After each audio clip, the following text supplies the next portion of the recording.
Saya, Diana Priska Damayanti, akan menjelaskan mengenai pengertian pengukuran, penilaian, dan evaluasi.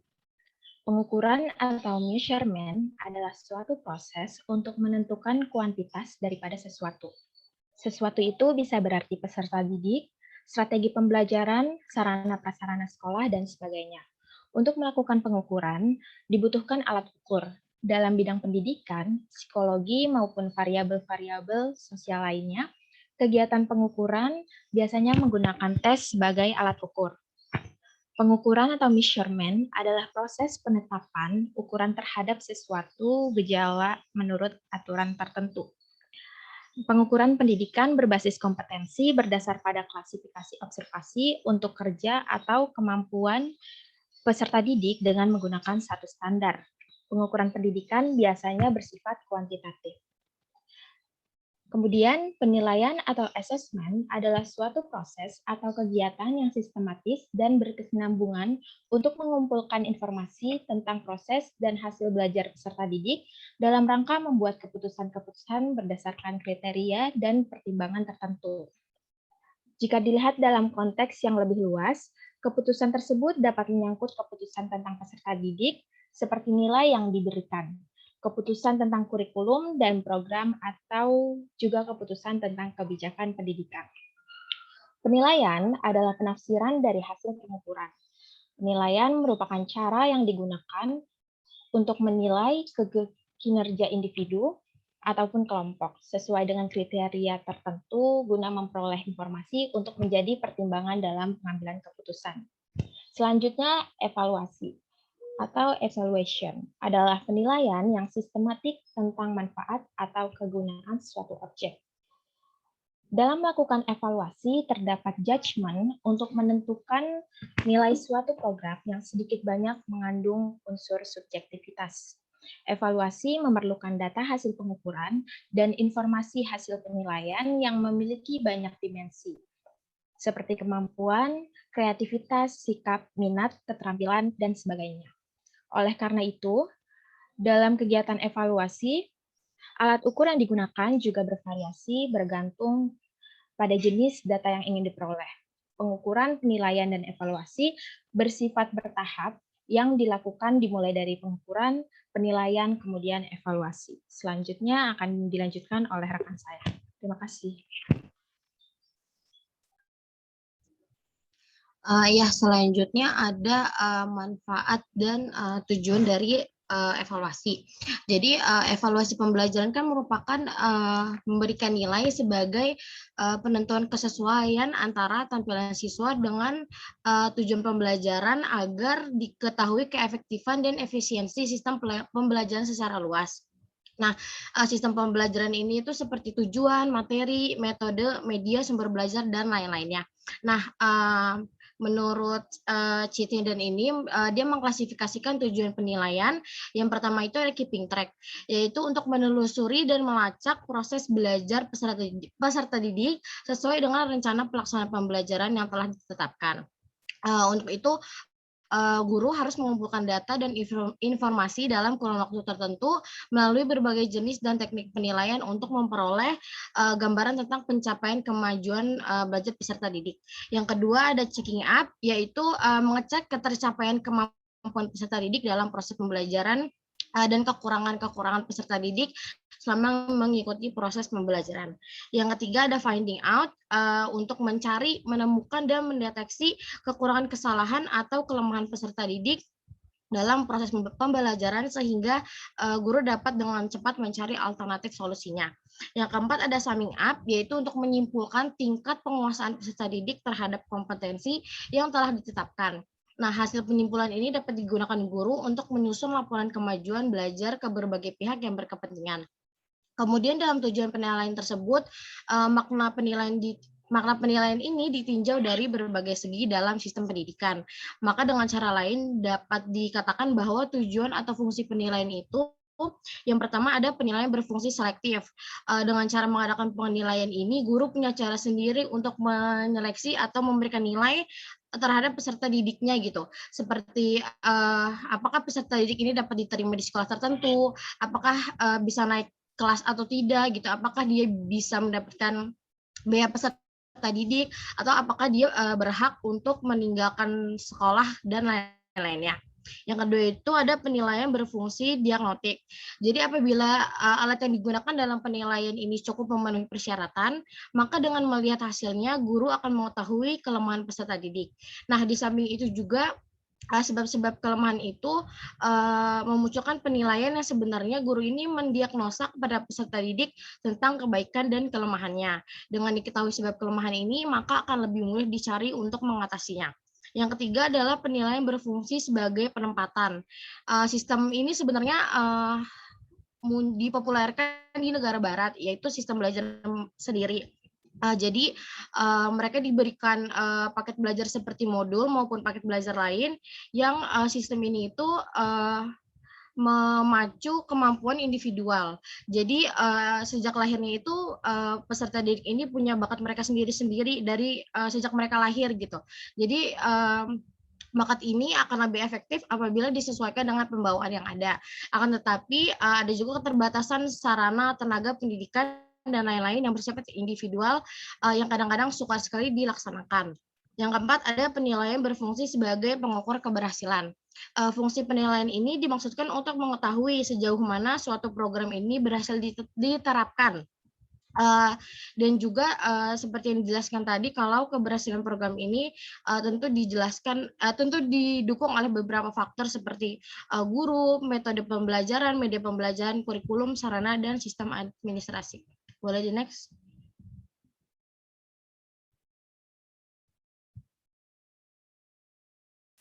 Selanjutnya ada manfaat penilaian bagi peserta didik. Yang pertama itu ada peserta didik. Yang pertama itu memuaskan. Jadi kalau manfaat ini memuaskan bagi peserta didik, pasti dia akan senang gitu untuk di kesempatan lainnya dia akan memotivasi diri dia dan dia akan belajar lebih giat. Namun kalau sebaliknya kalau misalnya ada peserta didik yang merasa sudah puas dengan hasil yang diperoleh, maka usahanya pasti akan kurang gigih di lain hari. Terus kalau tidak memuaskan, jika peserta didiknya tidak puas dengan hasil yang dia peroleh, maka di lain hari itu dia akan berusaha untuk tidak gagal lagi, tidak terulang lagi. Maka dari itu ia bekerja dengan giat, namun sebaliknya juga kalau misalnya dia putus asa dengan hasilnya, pasti dia tidak akan belajar dengan giat lagi. Yang kedua ada guru, yaitu peserta didik yang berhak melanjutkan pelajarannya. Jadi gimana dia mengetahui peserta didik ini menguasai pelajarannya dengan lebih memusatkan perhatiannya kepada peserta didik yang belum berhasil dalam pembelajarannya. Apalagi jika guru ini tahu sebabnya ia memberikan perhatian yang lebih teliti sehingga keberhasilan selanjutnya dapat diterapkan. Yang kedua, apakah materinya sudah tepat atau belum gitu. Jadi untuk memberikan pengajaran di waktu yang akan datang tidak perlu lagi diadakan perubahan. Yang ketiga ini, apakah metode yang digunakan sudah tepat atau belum? Jika sebagian besar dari peserta didik ini memperoleh angka jelek pada penilaian yang diadakan, maka hal tersebut akan menjadi pendekatan atau metode yang kurang. Apabila demikian, maka guru harus introspeksi diri dan mencoba mencari metode lain dalam belajar. Yang ketiga ada sekolah. Yaitu apabila guru-guru mengadakan penilaian dan bagaimana hasil belajar peserta didiknya, dapat diketahui bahwa kondisi belajar yang diciptakan ini sudah sesuai harapan atau belum gitu. Hasil belajarnya merupakan cermin kualitas suatu sekolah. Yang kedua, informasi dari guru tentang tepat atau tidaknya kurikulum untuk sekolah itu dapat merupakan bahan pertimbangan bagi perencanaan sekolah untuk masa-masa yang akan datang. Yang tiga, informasi hasil penelitian yang diperoleh dari tahun ke tahun dapat digunakan sebagai pedoman bagi sekolah yang dilakukan oleh sekolah sudah memenuhi standar atau belum.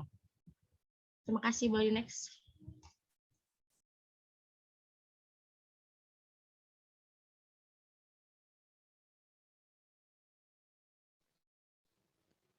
Oke, proses evaluasi dan tahapan pelaksanaan penilaian dalam pendidikan. Kegiatan belajar tidak lepas dari proses evaluasi dan tahapan pelaksanaan penilaian sebagai acuan tercapainya tujuan kegiatan belajar itu sendiri. Pertama, kita bahas terlebih dulu proses evaluasi. Sekolah dapat digambarkan sebagai sebuah tempat produksi yang di dalamnya terdapat calon peserta didik sebagai bahan yang belum jadi, dan alumni dari sekolah tersebut sebagai produk yang sudah jadi.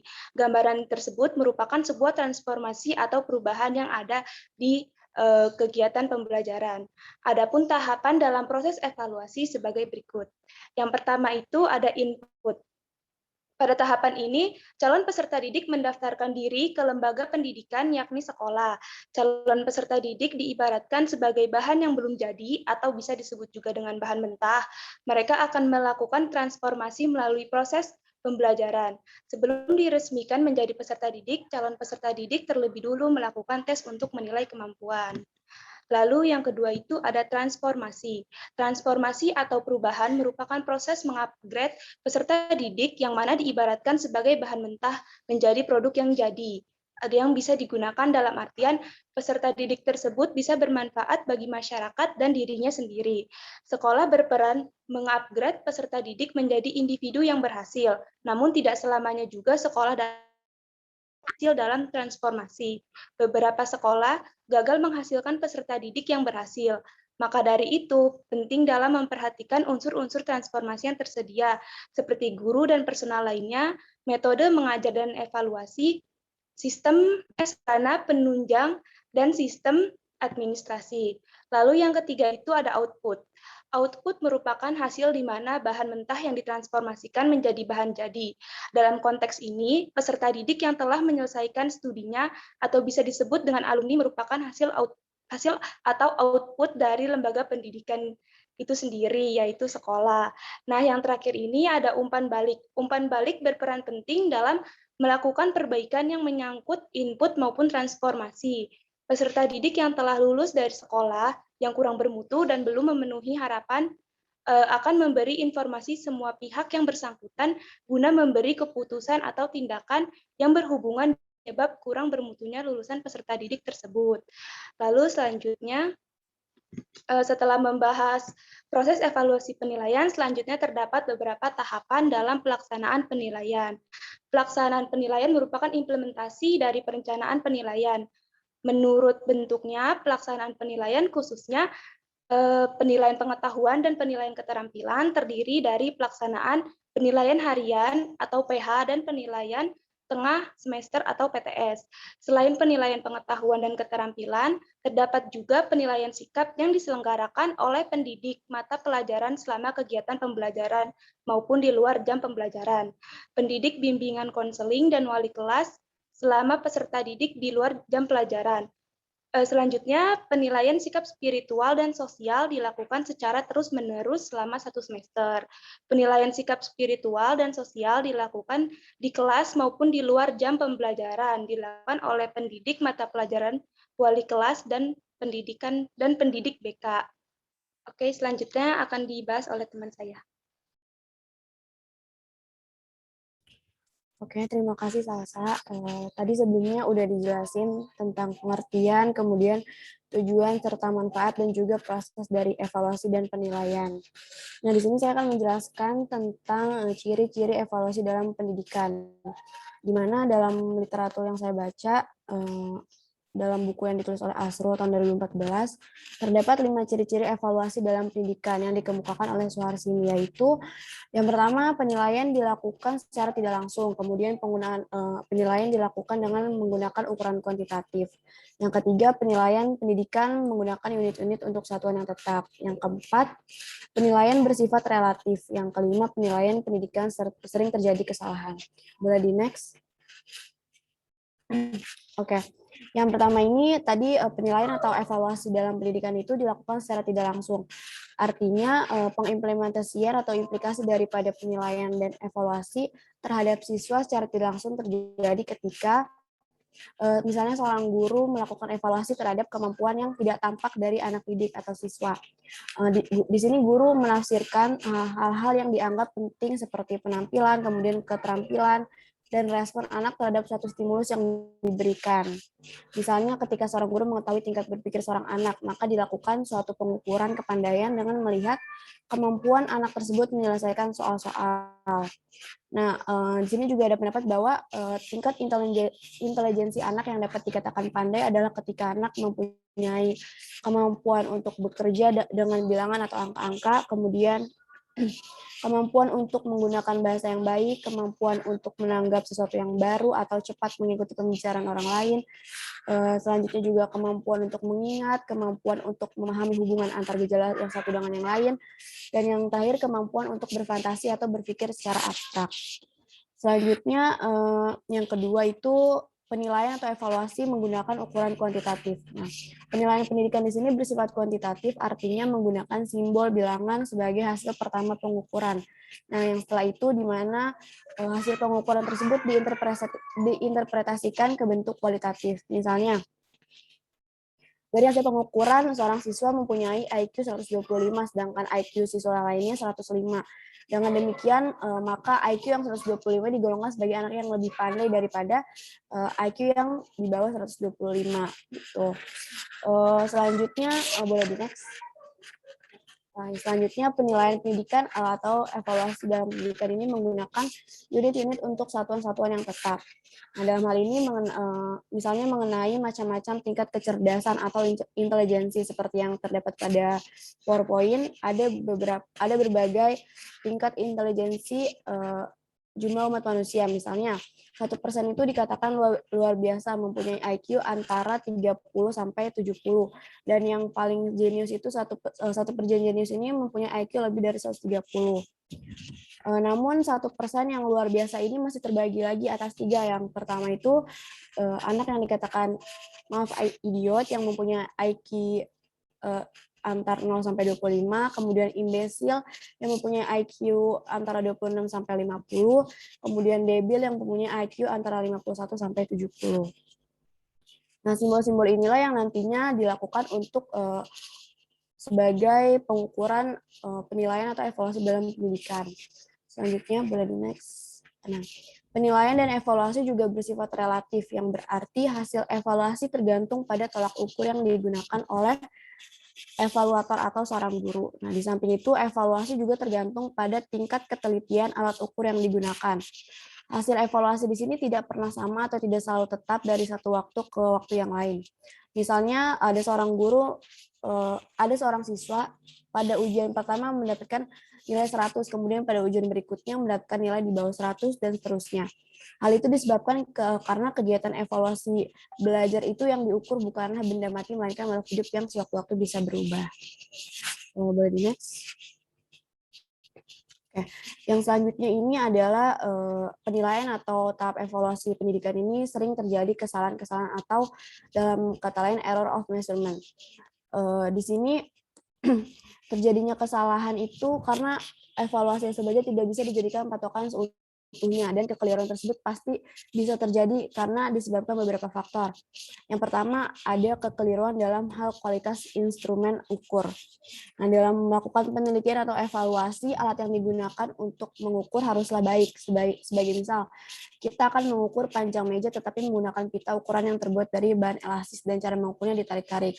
Nah, tentu saja ukuran itu tidak dapat kita golongkan sebagai alat ukur yang baik. Nah, di sini juga sama dengan halnya penilaian atau pengukuran dalam suatu proses pembelajaran atau pendidikan. Sehingga terjadinya kekeliruan dalam hal kualitas instrumen ukur ini pasti terjadi. Nah, yang kedua itu kesalahan dari pihak peserta ujian atau anak didik itu sendiri. Misalnya yang pertama, siswa adalah manusia yang berperasaan dan bersuasana hati. Suasana hati seseorang akan berpengaruh terhadap hasil penilaian. Misalnya ketika suasana hati sedang kalut, sedih, atau tertekan memberikan hasil yang kurang memuaskan. Sedangkan ketika suasana hati sedang gembira akan memberikan hasil yang baik. Nah, yang kedua, keadaan fisik ketika peserta didik sedang dinilai atau sedang melakukan ujian. Misalnya terdapat anak yang memiliki yang sedang sakit, misalnya kepalanya pusing atau perutnya mulas atau segala macam, tentu saja akan mempengaruhi cara peserta didik memecahkan persoalan. Yang ketiga ini, nasib peserta didik kadang-kadang mempunyai peranan terhadap hasil penilaian. Tanpa adanya suatu sebab fisik maupun psikis, ada kalanya seperti ada gangguan terhadap kelancaran mengerjakan soal-soal. Nah, yang ketiga, kesalahan yang ketiga yaitu orang yang melakukan penilaian atau evaluasi. Misalnya di sini seorang guru. Nah, kesalahan pada waktu melakukan penilaian karena faktor subjektif penilai telah berpengaruh pada hasil pengukuran. Misalnya tulisan daripada siswa ini jelek dan tidak jelas, mau tidak mau sering mempengaruhi subjektivitas penilai. Jika pada waktu mengerjakan koreksi penilai itu sendiri sedang risau, itulah sebabnya pendidik harus jauh mungkin dari kerisauan itu. Nah, yang kedua ini kecenderungan dari penilai untuk memberikan nilai secara murah atau mahal.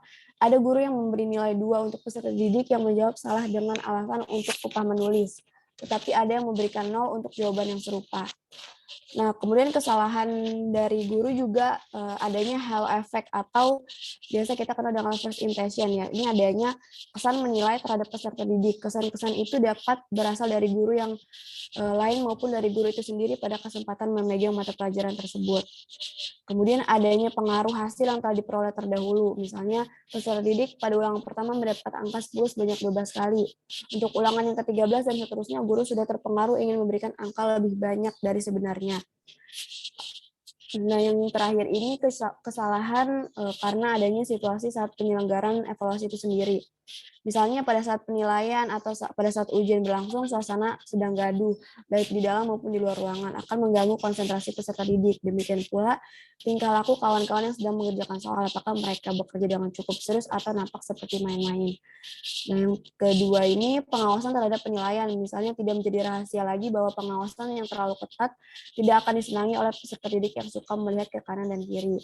Namun ada kalanya keadaan sebaliknya, yaitu pengawasan yang longgar justru membuat kesal bagi peserta didik yang mau disiplin dan percaya diri sendiri. Oke, selanjutnya akan dijelaskan oleh Salsa.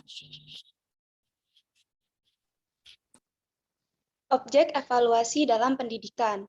Unsur-unsur yang dibutuhkan dalam evaluasi untuk peserta didik meliputi yang pertama itu ada unsur dalam berpikir, misalkan intelijensi, ingatan, cara menginterupsi data, dan prinsip-prinsip pengerjaan pemikiran logis. Yang kedua itu ada perasaan sosial seperti bagaimana mereka atau peserta didik bergaul dengan temannya, cara pemecahan nilai-nilai sosial, cara menghadapi dan cara berpartisipasi dalam kenyataan sosial. Yang ketiga itu keyakinan sosial dan kewarganegaraan, meliputi pandangan hidupnya terhadap isu-isu sosial, politik, dan ekonomi. Yang keempat, apresiasi seni dan budaya. Yang kelima, minat, bakat, dan hobi. Yang keenam, perkembangan sosial dan personal. Pandangan lain melihat ruang lingkup objek evaluasi dari segi pencapaian tujuan belajar peserta didik dari berbagai mata pelajaran di sekolah. Menurut pandangan tersebut, disusun beberapa unsur kepribadian yang mesti diberi pengawasan dalam penilaian sebagai berikut. Yang pertama itu ada kesehatan dan perkembangan fisik, yang kedua perkembangan emosional dan sosial, tiga itu ada tingkah laku etis, standar personal, dan nilai-nilai sosial. Yang keempat, kemampuan atau kecakapan untuk menjalankan kepemimpinan, untuk memilih pemimpin secara bijaksana, untuk bekerja dalam kelompok dan masyarakat. Yang kelima itu menjadi warga negara yang berguna di rumah, sekolah, dan masyarakat sekarang maupun di masyarakat yang akan datang. Perkembangan estetika baik sebagai penikmat maupun pencipta dalam seni, sastra, drama, radio, dan televisi, kerajinan tangan, dan lain-lain. Yang ketujuh, kompetensi dalam berkomunikasi dengan orang-orang melalui berbicara, mendengarkan, membaca, dan menulis. Yang kedelapan, kecakapan dalam berhitung, mengukur, menaksir, dan berpikir kuantitatif. Demikian dari kelompok kami, kurang lebihnya kami mohon maaf. Assalamualaikum warahmatullahi wabarakatuh. Waalaikumsalam warahmatullahi wabarakatuh. Waalaikumsalam. Oke, terima kasih untuk kelompok 1 yang sudah memaparkan materinya. Selanjutnya akan disambung presentasi kelompok 2. Diserahkan kepada moderator kelompok 2.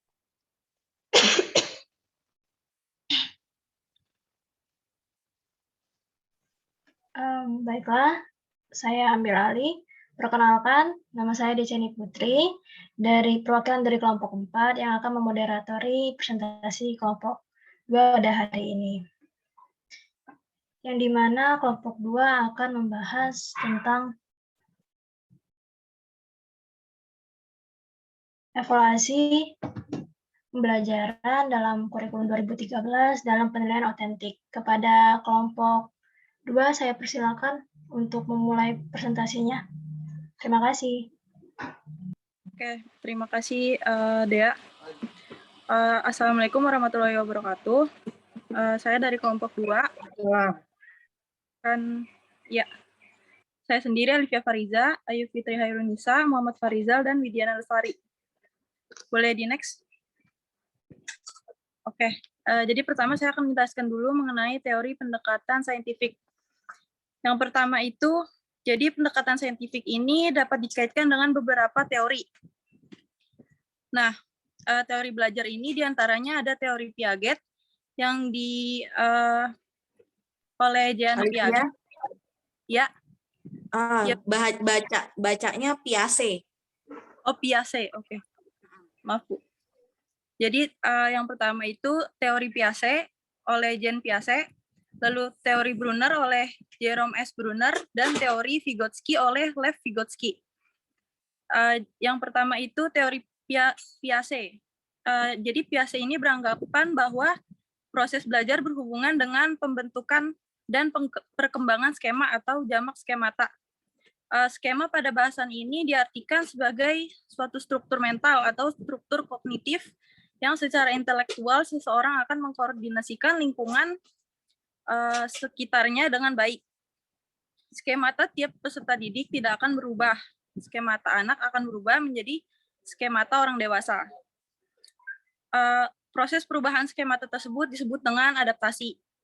Lalu selanjutnya ada teori Brunner oleh Jerome S. Brunner, yaitu menyebutkan bahwa perkembangan intelektual anak berjalan melalui 3 representasi, yaitu enaktif, ikonik, dan simbolik.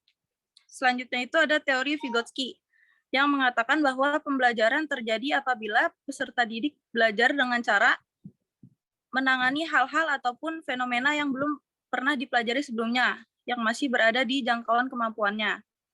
Yaitu peserta didik akan berkembang waktu demi waktu sedikit di atas dengan kemampuan yang dimiliki sebelumnya. Berdasarkan teori-teori tersebut dapat disimpulkan bahwa pendekatan saintifik ini memiliki 4 karakteristik pokok yang akan saya jelaskan di slide berikutnya. Oke, boleh di next. Selanjutnya akan dijelaskan oleh Ayu ya. Boleh. Oke, selanjutnya saya yang akan melanjutkan mengenai pendekatan saintifik dalam pembelajaran. Nah, untuk menerapkan pendekatan saintifik dalam proses pembelajaran menuntut adanya perubahan setting dan bentuk pembelajaran tersendiri yang berbeda dengan pembelajaran konvensional. Nah, pendekatan saintifik dalam pembelajaran sebagaimana dikonsepsikan oleh Kemendikbud pada tahun 2013 meliputi komponen pembelajaran seperti mengamati, menanya, mencoba, mengolah, menyajikan, menyimpulkan, dan menciptakan untuk semua mata pelajaran. Lebih lanjut dalam Kemendikbud pada tahun 2013 dilukiskan bahwa langkah-langkah pembelajaran yang dilakukan dengan tahapan-tahapan sebagai berikut. Yang pertama, metode mengamati. Mengamati mengutamakan kebermaknaan proses pembelajaran. Metode ini memiliki keunggulan tertentu seperti penyajian media objek secara nyata, peserta didik senang dan tertantang, dan mudah pelaksanaannya. Metode mengamati sangat bermanfaat bagi pemenuhan rasa ingin tahu peserta didik, sehingga proses pembelajaran memiliki kebermaknaan tinggi. Nah, dengan metode observasi peserta didik menentukan bahwa fakta ada hubungan antara objek yang dianalisis dengan materi pembelajaran yang digunakan oleh guru. Kemudian bertanya atau menanya. Pertanyaan dimaksudkan untuk memperoleh tanggapan verbal. Istilah pertanyaan tidak selalu dalam berbentuk kalimat tanya, melainkan juga dapat berbentuk pernyataan asalkan keduanya menginginkan tanggapan verbal. Kemudian yang ketiga ada proses menalar. Penalaran adalah proses berpikir yang logis dan sistematis atas fakta-fakta empiris yang dapat diobservasi untuk memperoleh simpulan berupa pengetahuan. Penalaran dimaksud merupakan penalaran ilmiah, meski penakaran non-ilmiah tidak selalu tidak bermanfaat.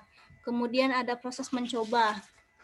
Nah, untuk memperoleh hasil belajar yang nyata atau otentik, peserta didik harus mencoba atau melakukan percobaan, terutama untuk materi atau substansi yang sesuai. Dalam hal ini, peserta didik pun harus memiliki keterampilan proses untuk mengembangkan pengetahuan tentang alam sekitar, serta mampu menggunakan metode ilmiah dan bersikap ilmiah untuk memecahkan masalah-masalah yang dihadapi sehari-hari. Nah, proses mencoba ini dimaksudkan untuk mengembangkan berbagai ranah tujuan belajar, baik sikap, keterampilan, maupun pengetahuan. Kemudian pembelajaran kolaboratif. Pembelajaran kolaboratif biasa disebut dengan jejaring pembelajaran. Nah, merupakan suatu filsafat personal lebih dari sekedar teknik pembelajaran di kelas atau sekolah. Dalam situasi kolaboratif, peserta didik berinteraksi dengan empati, saling menghormati dan menerima kekurangan atau kelebihan masing-masing. Dengan cara semacam ini akan tumbuh rasa aman dan menyenangkan, sehingga mungkin peserta didik menghadapi aneka perubahan dan tuntutan belajar secara bersama-sama. Kemudian next slide. Nah, di sini kita akan mengenal penilaian apa sih penilaian otentik. Jadi penilaian otentik di sini ada 3 tokoh yang akan mendeskripsikan atau menjelaskan mengenai penilaian otentik. Guna memperoleh penggambaran yang lebih objektif terhadap pencapaian peserta didik terhadap berbagai kegiatan, maka dituntut diterapkannya penilaian otentik. Nah, penilaian dengan model seperti ini diperkirakan mampu memberikan gambaran mengenai hasil belajar peserta didik, baik dalam rangka mengobservasi, menalar, mencoba, membangun jejaring, dan lain-lainnya. Kemudian yang pertama ada Grant Wiggins sekitar awal tahun 1990. Menurut beliau, penilaian otentik didefinisikan sebagai upaya pemberian tugas kepada peserta didik yang mencerminkan prioritas dan tanggapan yang ditemukan dalam berbagai aktivitas pembelajaran, seperti meneliti, menulis, merevisi, dan membahas artikel, memberikan analisis terhadap peristiwa, berkolaborasi dengan antar sesama melalui diskusi, dan sebagainya. Kemudian ada Richards, bahwasanya penilaian otentik merupakan suatu bentuk penilaian yang meminta peserta didik untuk menampilkan performasinya pada situasi yang sesungguhnya dan mendemonstrasikan keterampilan dan pengetahuan sesuai kompetensi spesifik yang mereka miliki. Kemudian yang terakhir ada Greenlaw. Munculnya berbagai kritik yang ditunjukkan terhadap penilaian konvensional berupa tes tertulis di sekolah-sekolah telah ikut mendorong lahirnya penilaian otentik dengan istilah yang bermacam-macam, yang pada intinya berbasis pada tugas-tugas kehidupan yang sesungguhnya.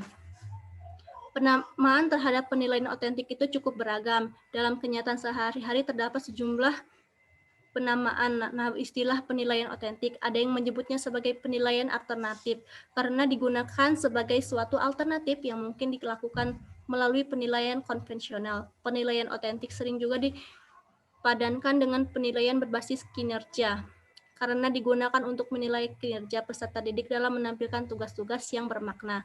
Selain itu, penilaian otentik dipadankan pula dengan nama direct assessment karena penilaian otentik menyediakan lebih banyak bukti langsung dari penerapan keterampilan dan pengetahuan peserta didik. Oke, di next. Selanjutnya saya akan menjelaskan mengenai pendekatan saintifik. Jadi apa itu pendekatan saintifik? Pendekatan saintifik merupakan suatu upaya dalam membangun keaktifan siswa dan memberikan siswa dorongan dalam melakukan pertumbuhan dan sikap kritis.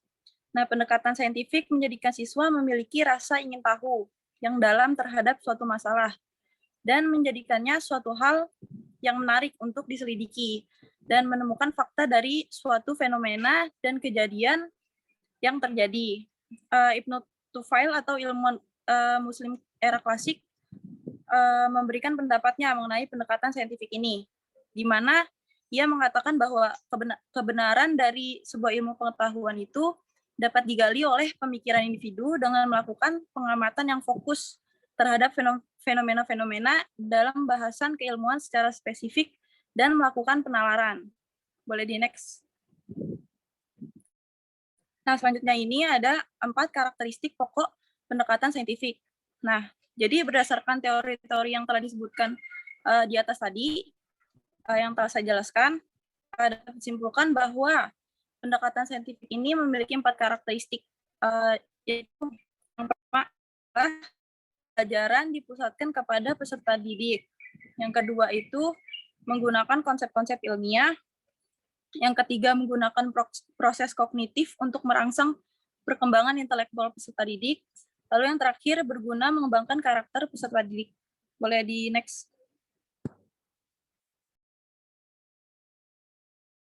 Oke, selanjutnya ada perbandingan penilaian otentik dengan penilaian konvensional. Penilaian konvensional atau penilaian yang dikembangkan untuk menentukan apakah terjadi pencapaian pengetahuan yang tersusun dalam kurikulum tersebut atau tidak. Jadi, dalam pandangan penilaian konvensional, mengharuskan setiap warga negara itu memiliki sejumlah pengetahuan dan keterampilan tertentu. Karena itu, sekolah mestilah membekali peserta didik sejumlah pengetahuan dan keterampilan yang tersusun dalam kurikulum. Dan untuk mengetahui berhasil atau tidaknya peserta didik mencapai tujuan tersebut, maka sekolah harus melakukan penilaian seberapa besar peserta didik telah menguasai pengetahuan tersebut secara memuaskan atau tidak. Dan selanjutnya ada penilaian otentik berdasarkan dari alasan praksis bahwa untuk mencapai tujuan tersebut, peserta didik harus mampu menampilkan sejumlah task yang bermakna di dunia sesungguhnya. Jadi dengan demikian, maka sekolah itu harus mempersiapkan peserta didiknya menjadi mahir dalam menampilkan sejumlah tugas yang akan dikuasai saat mereka lulus dari sekolah. Dan untuk menentukan apakah berhasil atau tidak dalam mencapai tujuan tersebut, maka sekolah meminta peserta didik menampilkan tugas-tugas yang bermakna menyerupai tantangan dunia sesungguhnya. Contohnya kayak gimana? Contohnya, kalau misalkan penilaian konvensional itu mengetahui teori menggambar. Kalau penilaian otentik, membuat gambar. Kalau penilaian konvensional itu mengetahui ilmu keguruan, maka penilaian otentiknya adalah melaksanakan pekerjaan mengajar. Yang terakhir, kalau misalkan penilaian konvensionalnya itu mengetahui tata cara sholat, maka penilaian otentiknya adalah memperagakan sholat gitu. Next. Lalu selanjutnya ada penilaian otentik dan tugas otentik. Next. Penugasan ini akan disebut sebagai tugas otentik apabila dengan sengaja peserta didik itu diminta untuk mengkonstruk respon mereka sendiri dan bukan sekadar memilih dari yang tersedia. Jadi karena penilaian otentik itu kan penilaian langsung dan ukurannya itu langsung. Jadi ketika melakukan penilaian, banyak kegiatan yang jadi lebih jelas dinilai langsung. Misalnya, kemampuan berargumentasi atau berdebat, keterampilan menggunakan media seperti komputer, dan keterampilan melaksanakan percobaan.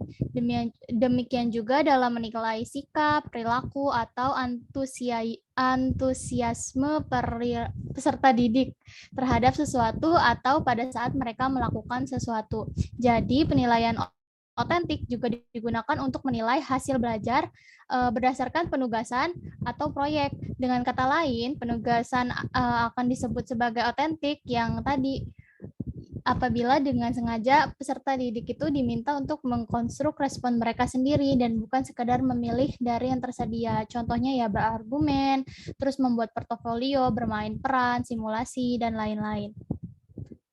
Selanjutnya, next. Lalu ada pertimbangan kriteria tugas. Jadi dalam memberikan tugas kepada peserta didik, ada beberapa hal nih yang harus dipertimbangkan. Yang pertama, tugas tersebut tuh secara signifikan cukup bermakna bagi peserta didik dan guru. Terus disusun secara bersama antara guru dan peserta didik, menuntut siswa dapat menemukan dan menganalisis informasi dan menarik kesimpulan terhadap tentang hal tersebut, meminta siswa untuk mengkomunikasikan hasil dengan jelas, dan yang terakhir mengharuskan peserta didik untuk bekerja atau melakukannya sesuai dengan realitas kehidupan sebagaimana adanya. Next. Lalu teknik penilaian oleh guru. yaitu pengukuran langsung. Yang pertama, pengukuran langsung keterampilan peserta didik yang berhubungan dengan hasil jangka panjang pendidikan seperti kesuksesan di tempat kerja. Yang kedua, ada penilaian atau tugas-tugas yang memerlukan keterlibatan yang luas dan kinerja yang kompleks. Jadi dilakukannya bersama-sama dengan beberapa siswa. Lalu yang terakhir, analisis proses yang digunakan untuk menghasilkan respon peserta didik atas perolehan sikap, keterampilan, dan pengetahuan yang ada. Jadi dengan demikian, penilaian otentik itu akan bermakna bagi guru untuk menentukan cara-cara terbaik agar semua siswa dapat mencapai hasil akhir meski dengan satuan waktu yang berbeda. Selanjutnya akan dijelaskan oleh Fahrizal. Oke, selanjutnya itu ada jenis-jenis dari penilaian otentik. Yang pertama itu ada penilaian kinerja. Penilaian kinerja ini maksudnya biasanya itu berupa penugasan. Nah, dengan menggunakan penugasan ini, guru dapat memberikan umpan balik terhadap kinerja peserta didik, baik dalam bentuk laporan naratif maupun laporannya berbentuk dengan list seperti itu. Nah, kemudian ada beberapa cara untuk merekam hasil penilaian berbasis kinerja. Gitu. Yang pertama ada checklist atau daftar cek. Nah, daftar cek ini tuh biasanya guru sebelum memberikan penilaian itu membuat terlebih dahulu format penilaian. Jadi nanti bentuk penilaiannya itu tinggal menyesuaikan dengan indikator-indikator yang ada di format penilaian itu. Yang kedua itu ada catatan anekdot ataupun narasi. Nah, narasi ini yaitu guru menulis laporan narasi tentang apa yang dilakukan oleh masing-masing peserta didik selama melakukan penugasan itu. Jadi kira-kira isi dari narasi ini berkaitan dengan proses tentang pengerjaan penugasan itu. Yang ketiga itu ada skala penilaian. Ini tuh kayak yang sudah umum, yaitu dari 1 sampai 5. Biasanya tuh kalau 1 kurang sekali, dan 5 itu baik sekali. Yang keempat itu ada memori ataupun ingatan. Nah, memori atau ingatan ini digunakan oleh guru dengan cara mengamati peserta didik ketika melakukan sesuatu tanpa membuat catatan. Nah, jadi memori atau ingatan ini biasanya hanya dilakukan dengan melakukan pengamatan. Nah, kemudian penilaian diri juga termasuk dalam rumpun penilaian kinerja. Nah, jadi penilaian diri itu termasuk suatu teknik penilaian yang meminta peserta didik untuk menilai dirinya sendiri berkaitan dengan status, proses, dan tingkat pencapaian kompetensi yang dipelajarinya dalam mata pelajaran tertentu. Nah, teknik penilaian diri ini dapat dilakukan dengan 3 indikator, yaitu kognitif atau pengetahuan, afektif atau sikap, dan psikomotorik atau keterampilan. Di next. Nah, yang kedua itu ini penilaian proyek, yaitu saya tulis. Jadi penilaian proyek itu yaitu merupakan kegiatan penilaian terhadap tugas yang harus diselesaikan oleh peserta didik menurut periode ataupun waktu tertentu. Nah, penyelesaian tugas proyek ini maksudnya itu biasanya itu berupa karya ataupun pembuatan suatu hal nanti akan dinilai oleh guru mata pelajaran tersebut. Nah, karena hal itu ada 3 hal yang memerlukan perhatian khusus dari guru, yaitu yang pertama ada keterampilan peserta didik dalam memilih topik, mencari dan mengumpulkan data, mengolah dan menganalisis data, dan kemudian memberi makna atas informasi yang telah diperoleh, dan juga yang terakhir itu menulis laporan. Nah, yang kedua itu ada kesesuaian ataupun relevansi materi pembelajaran dengan pengembangan sikap keterampilan dan pengetahuan yang dibutuhkan oleh peserta didik.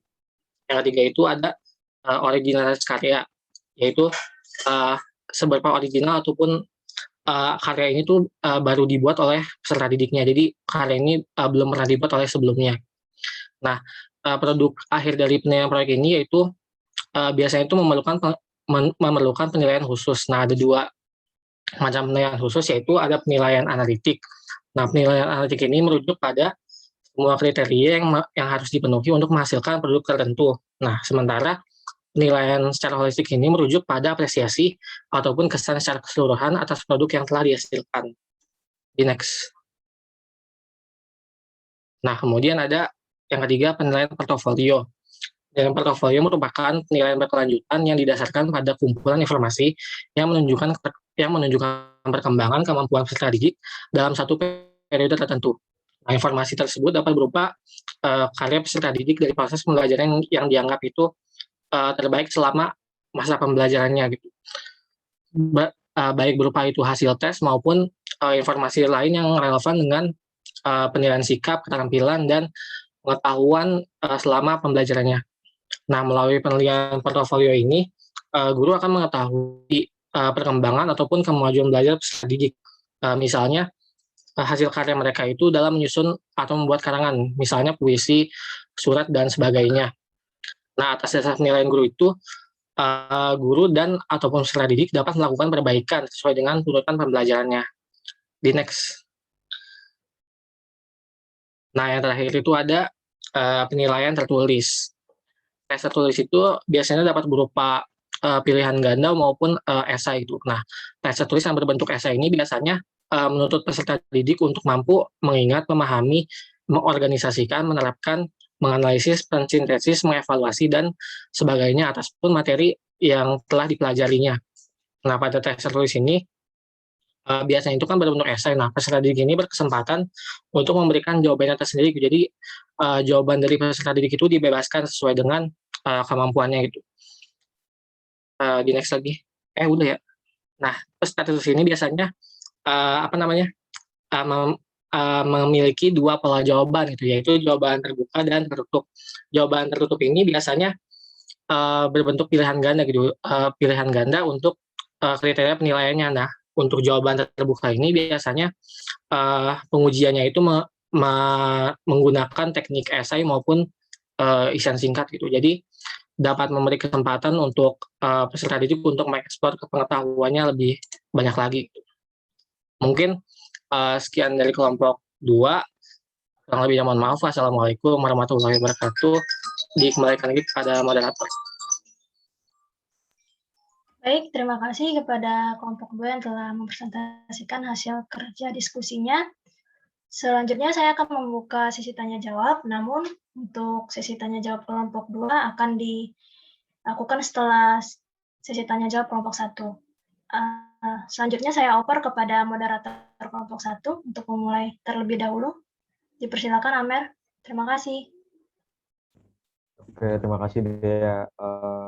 Bisa langsung aja untuk teman-teman yang mau bertanya kepada kelompok 1, dibuka untuk 3 orang pertanyaannya. Boleh langsung open mic aja untuk memberikan pertanyaannya. Saya ingin bertanya, moderator. Silakan Gita. Ya, saya izin bertanya. Tadi kan kelompok telah menjelaskan ya terdapat tujuan penilaian, yaitu untuk keeping track, checking up, finding out, sama summing up. Nah, keeping track itu kan untuk menelusuri, melacak proses belajar peserta didik sesuai dengan rencana pelaksanaan pembelajaran yang telah ditetapkan. Sedangkan finding out itu untuk mencari, menemukan, mendeteksi kekurangan, kesalahan, atau kelemahan peserta didik dalam proses pembelajaran sehingga guru dapat dengan cepat mencari alternatif solusinya. Nah, pertanyaannya itu, apakah setelah guru melakukan finding out, guru boleh melakukan proses belajar yang tidak sesuai dengan RPP? Misalnya di RPP, guru menggunakan metode CTL, namun ternyata metode tersebut itu tidak cocok dengan sebagian murid. Lalu, saat melakukan pengayaan dan remedial, apakah guru tersebut boleh menggunakan metode belajar yang lain yang tidak sesuai dengan RPP? Itu pertanyaannya. Terima kasih. Oke, terima kasih Gita untuk pertanyaannya. Langsung dilanjut dulu aja ke penanya kedua. Masih ada 2 kesempatan lagi. Saya izin bertanya, moderator Amer. Silakan Deren. Ya, terima kasih moderator Amer. Saya mau bertanya untuk kelompok 1 terkait pelaksanaan penilaian yang selama ini dilakukan oleh pemerintah itu kan ujian nasional ya. Itu kan rencananya akan diganti dengan asesmen nasional. Nah, menurut kelompok, apakah pergantian sistem penilaian nasional ini merupakan langkah yang tepat atau tidak? Terima kasih. Oke, terima kasih Deren. Sama-sama moderator Amir. Masih ada 1 kesempatan lagi untuk teman-teman yang mau bertanya. Silakan. Izin bertanya moderator. Silakan Nagita. Sebelumnya maaf karena saya harus off cam karena device saya belum mendukung untuk on cam. Jadi kan sekarang kita sedang berada di masa pandemi yang dimana semuanya mengalami keterbatasan termasuk dalam proses pembelajaran. Contohnya seperti keterbatasan interaksi antara pendidik dengan peserta didik, sedangkan di satu sisi lain, pendidik itu harus mengisi penilaian yang mencakup pengetahuan, keterampilan, sikap, dan spiritual. Nah, pertanyaannya adalah solusi seperti apa untuk pendidik agar permasalahan keterbatasan tersebut dapat tetap tetap mengisi penilaian tersebut gitu loh, moderator. Terima kasih. Oke, terima kasih untuk teman-teman yang sudah bertanya. Sudah didapat 3 pertanyaan. Mungkin dilanjut untuk kelompok 2. Kepada moderator kelompok 2 dipersilakan. Amer, mungkin satu lagi biar pas jumlah kelompoknya. Oke. Oh, karena anggotanya 4 ya, Bu? Ya. Ya, boleh teman-teman. Berarti masih ada 1 kesempatan lagi untuk yang mau bertanya pada kelompok 1.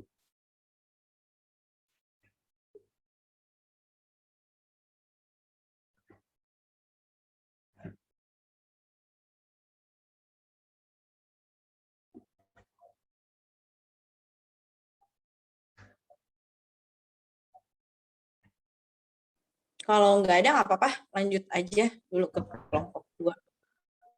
Oke, berarti bisa langsung dilanjut aja pada moderator kelompok 2. Silakan. Baik, terima kasih Amer. Selanjutnya saya buka sesi tanya jawab untuk kelompok 2. Dipersilakan kepada audiens yang ingin bertanya bisa. Ya, saya izin bertanya ya. Baik, dipersilakan. Baik, terima kasih atas kesempatannya. Saya Inaka Dwi Citra izin bertanya kepada kelompok 2.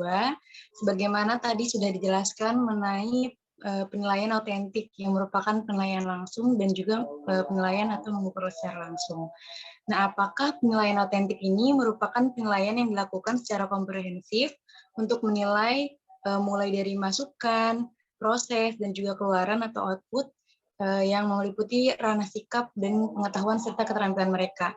Jika iya, bagaimana cara membuat kriteria penilaian tersebut dan tugas yang semacam apa yang bisa diberikan dalam melakukan penilaian autentik? Ya, terima kasih.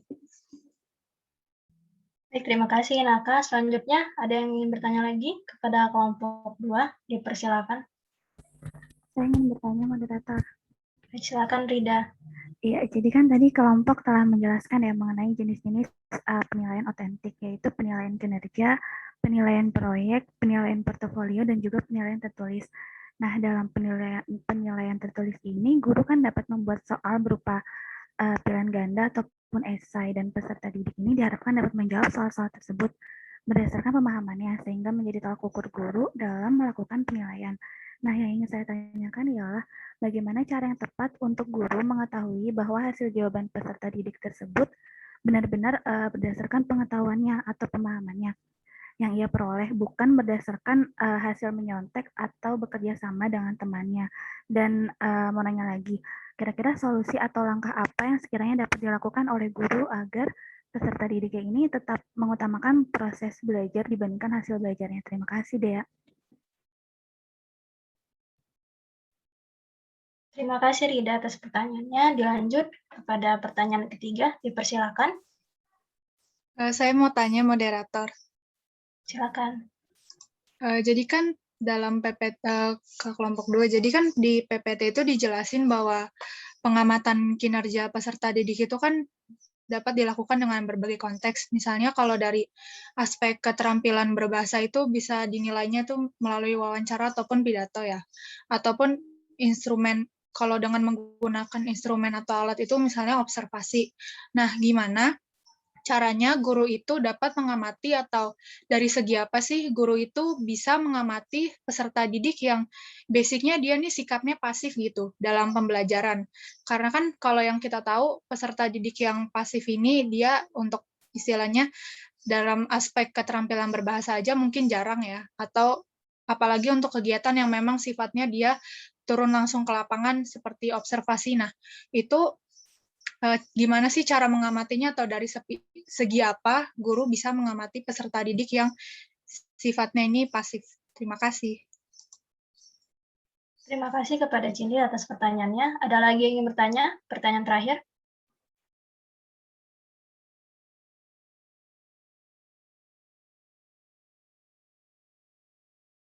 Oke, jika tidak ada, saya cukupkan. Saya kembalikan kepada Amer untuk melakukan sesi jawab terhadap pertanyaan kelompok 1. Terima kasih. Ini jawab pertanyaannya di sini juga, Bu, di room Zoom atau gimana? Boleh. Mau langsung dijawab boleh. Kalau mau langsung dijawab di sini. Atau sudah pada lelah di Zoom? Kalau sudah pada lelah, boleh pindah ke WhatsApp. Gimana, teman-teman? Mau dijawab di sini Mau aja? langsung di Zoom atau di chat di WhatsApp? Di WhatsApp, Bu. Mungkin Kalau lebih saya di WhatsApp ya. Gimana? Di Di WhatsApp ya. WhatsApp, Bu. PAG, Bu.